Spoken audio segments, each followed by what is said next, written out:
Le ravani ou revani est un délicieux gâteau à la semoule aromatisé à l'orange ou au citron. Moelleux comme jamais, son fondant et sa douceur ne pourront que vous surprendre. Alors c'est parti pour la recette.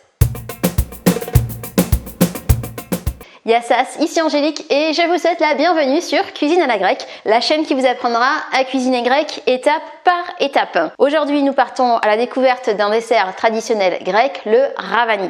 Une des particularités de ce gâteau est qu'il est fait à base de semoule. Ça vous permettra donc de changer des gâteaux plus traditionnels faits uniquement à partir de farine de blé. Le ravani fait partie de la famille des siropiasta, c'est-à-dire des gâteaux au sirop, comme la portokalopita ou le baklava pour ne citer que quelques exemples.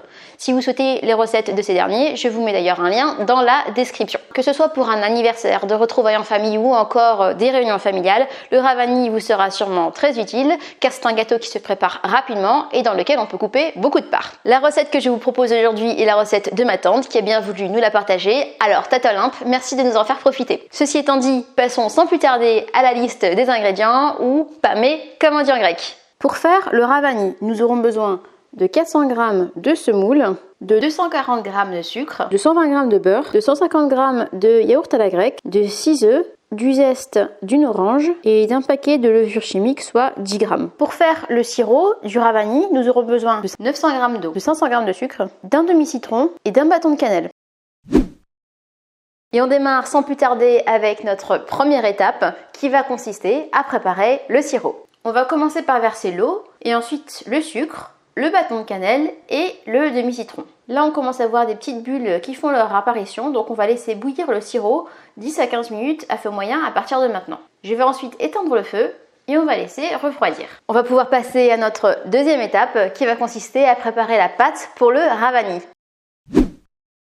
Si vous en avez un à la maison, l'idéal c'est de mélanger avec un fouet afin d'obtenir une pâte plus aérienne.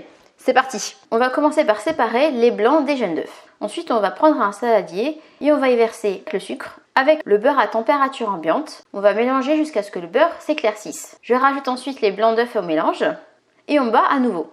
Donc là, on voit que le mélange est bien homogène, donc on va pouvoir ajouter les jaunes. Voilà.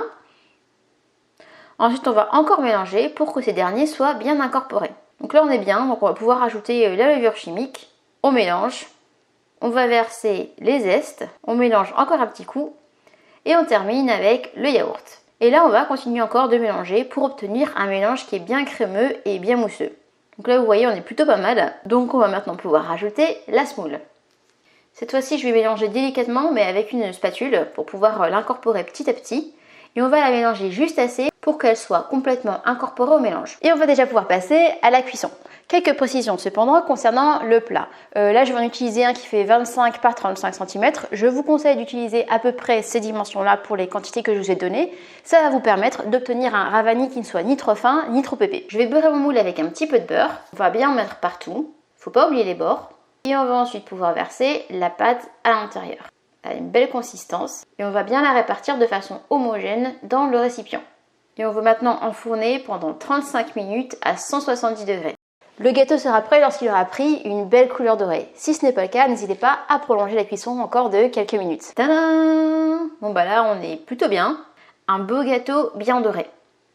Et donc sans plus tarder, on va pouvoir verser maintenant le sirop froid sur le gâteau chaud. Et maintenant, on va devoir attendre au moins 2 bonnes heures le temps que le gâteau ait complètement absorbé le sirop. Petit conseil à ce propos, vous pouvez aussi faire votre gâteau la veille pour le lendemain. Ça donnera au gâteau encore plus le temps d'absorber le sirop et il n'en sera que meilleur. Bonne nouvelle, avec tout ça, il est déjà l'heure de se préparer une petite assiette. Alors c'est parti, j'avoue qu'il a plutôt une bonne tête et qui donne déjà bien envie.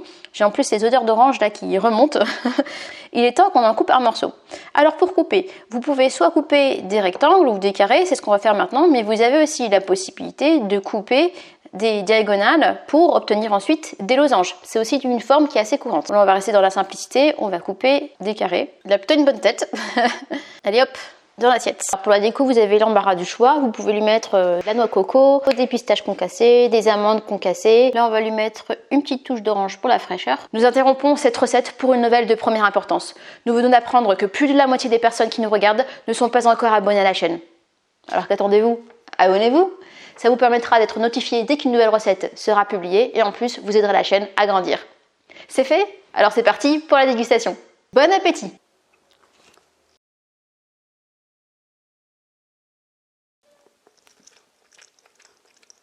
C'est doux, c'est moelleux, c'est délicat à la fois et on a aussi le petit zeste d'orange à la fin qui vient relever le tout. C'est validé. Votre ravani se mariera très bien avec un thé ou un café à l'heure du goûter ou dessert. Ou si vous voulez une expérience encore plus gourmande, n'hésitez pas à l'accompagner d'une boule de glace à la vanille. Tuerie assurée. Et comme d'habitude, si la recette vous a plu, vous pouvez me le faire savoir en cliquant sur le pouce vers le haut qui se trouve juste en dessous de la vidéo. Si vous le souhaitez, vous pouvez aussi télécharger cette dernière au format PDF pour pouvoir la refaire plus tard à la maison. Il suffit tout simplement de cliquer sur le lien qui se trouve dans la description. Ce dernier vous emmènera sur mon site cuisinealagrecque.fr où vous pouvez télécharger cette recette, bien d'autres encore, mais aussi votre PDF gratuit de la moussaka avec tous ses secrets pour la réussir. Sur ce, je vous dis Kali Alexis et à très vite pour de prochaines recettes. Grecques.